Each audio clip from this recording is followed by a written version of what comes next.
Greetings, fellow captains, and welcome back to World of Warships with the Hive Hound. And yes, we're playing in French. No, not really. Today is going to be our first look at someone else's gameplay.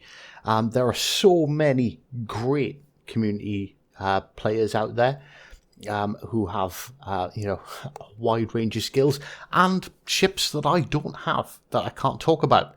So we are here with Tigre. I'm not French. I'm not gonna try and pronounce it. I'm not gonna insult the guy by screwing up his name several times in an attempt. I will link his YouTube channel below and go and check out his videos. He's got some really good gameplays. I'm probably gonna do another video with him using a lightning. He's really good. So today, Tigre, we're going to say Tigre, we'll stick with Tigre, is using the German Tier 7 Z23. The Z23 was one of 8 destroyers of its class created by the Tigre070. It's a Type 1936A destroyer. They were, to be honest, its major impact in the war was in the Bay of Biscay and the Battle of Bay and Biscay, where the Z-23 and 6 other torpedo boats of the torpedo boat flotilla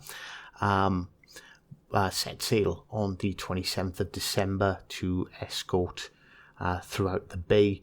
The Allies were aware of these blockades and using their ultra code-breaking efforts, positioned 2 cruisers, the HMS Glasgow and HMS Enterprise, to intercept them. The Enterprise, due to bad weather, the German destroyers suffered from the rough seas, the sprays making their guns quite hard to use and affecting their rangefinders. So the Glasgow and Enterprise sunk 2 of the destroyers with the Z-23, managing to escape, where she then went, joined up with her torpedo boat T-22. The 2 ships sailed to Saint-Jean-de-Luz, close to the Spanish border later that day. Unfortunately, the Z-23 didn't really do much after this. Whilst in a formation with Z-37, they collided.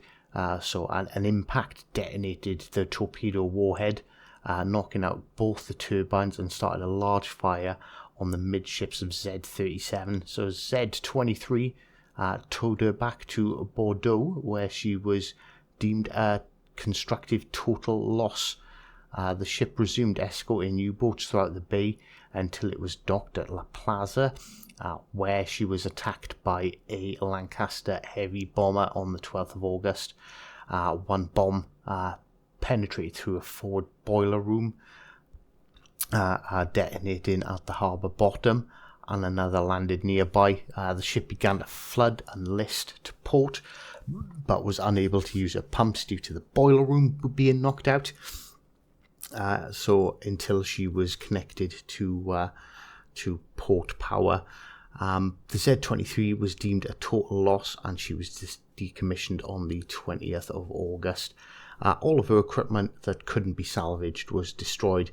The French Navy, however, did refloat her in 1945 and to use her for spares.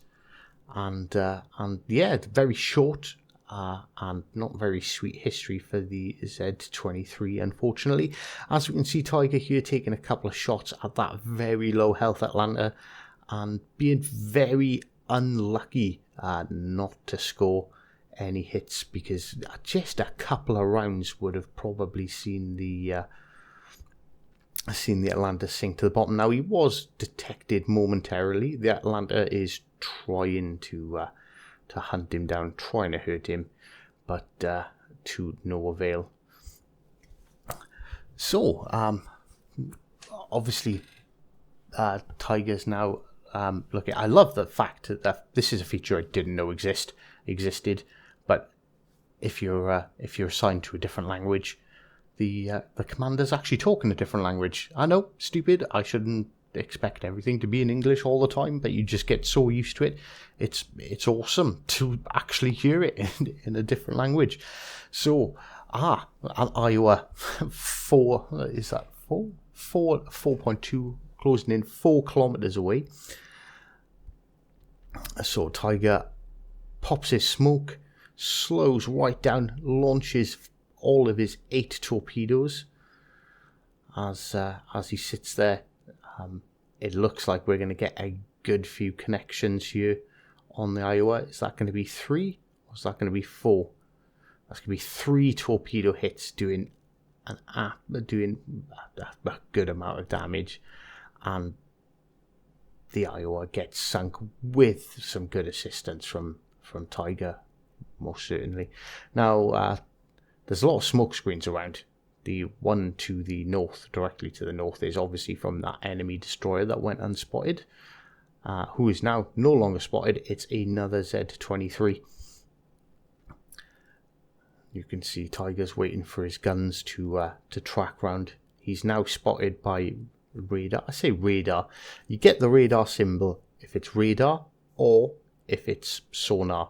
I would like it if they could distinguish the two somehow, because it's a bit confusing, particularly when you're playing a destroyer. You know, what are you detected by?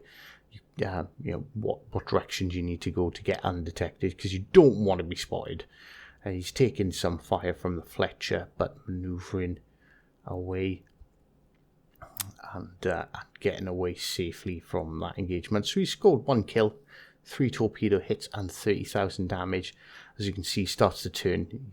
He's looking for some revenge on that Fletcher, hoping he gets respotted. The Fletcher, it appears the Fletcher fired, but I think he dipped back into his smoke screen, which is why he didn't become visible to the rest of to everyone. Tiger playing cautiously, playing very smart. He's dipping back. He's using his other ships for cover as he plans his next move.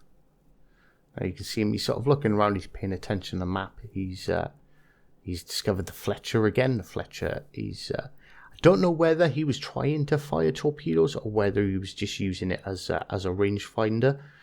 That was some torpedo dodging. That was seconds away from pain, as the Fletcher fires up yet another smoke screen. More torpedoes from the Fletcher. So we know the Fletcher's unloaded his torpedoes, so he's got a bit of a reload time. So what is Tiger going to do? Is he going to go after the Fletcher, or that King George looks to be turning this way? Is he going to take the bait and go for the big kill, or is he going to get rid of that pesky Fletcher once and for all? Only time will tell. I'll be honest with you, I've not watched this replay. I watched it once. I flicked through it. I thought that was some real nice gameplay footage, and I wanted to make a video of it. So I asked Tiger for permission, downloaded it, and here we are a couple of days later. So this is completely off the cuff. This isn't rehearsed. Which is why sometimes I might say things that don't really sort of line up. I'm trying to guess what he's going to do ahead of time. So obviously he launched those torpedoes at the King George, and you know what? They're looking pretty good. We're having a view back, looking back again, because he was getting a bit excited, and there we go, another 2 torpedo hits, 3 torpedo hits, and kill number 2, taking his damage total up to 55,000.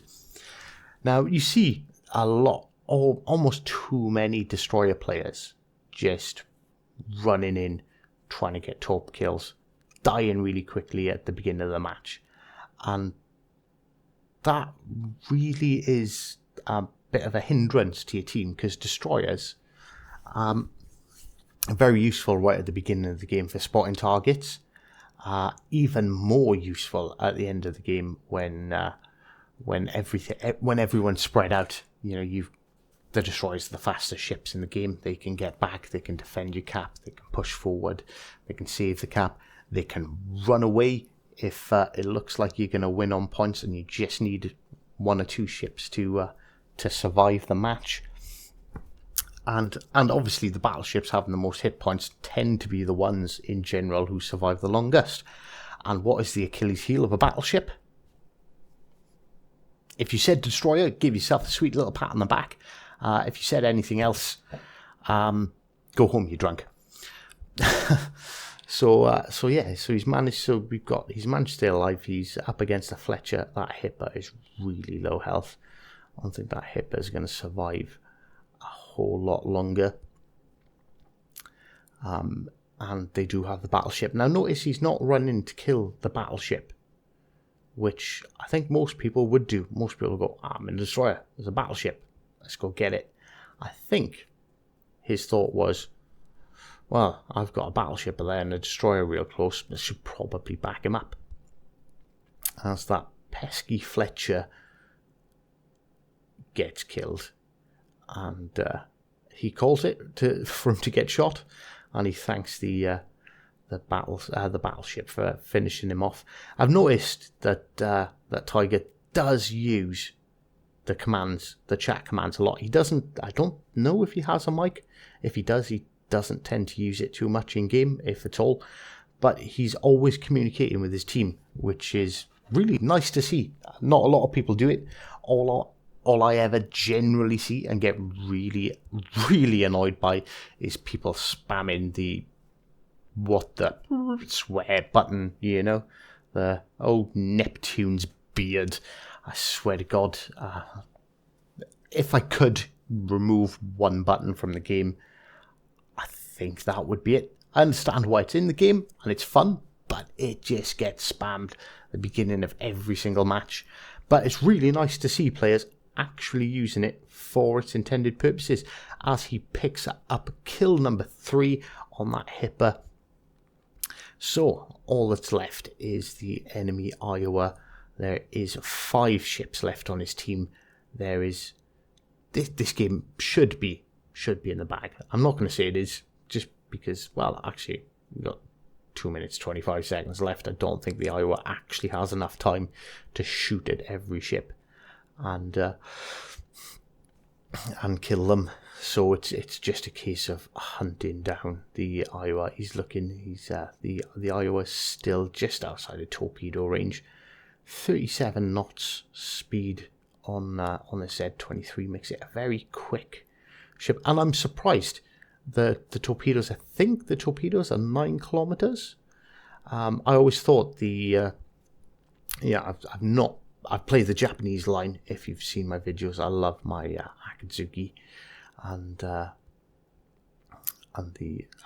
there's the win. So yeah, I'm quite fond of my Japanese destroyers, but I always assumed that every other destroyer was crap, had low torpedo range, but the Germans have over 9 kilometers, as we've seen here. So yeah, that was a gameplay from Tigre070chanceux, I think it's pronounced, and a very well-deserved 3 kills, and basically a really good demonstration on how to cruiser. So thank you very much. I hope you enjoyed this new video format, and we'll see you again next time. Take care.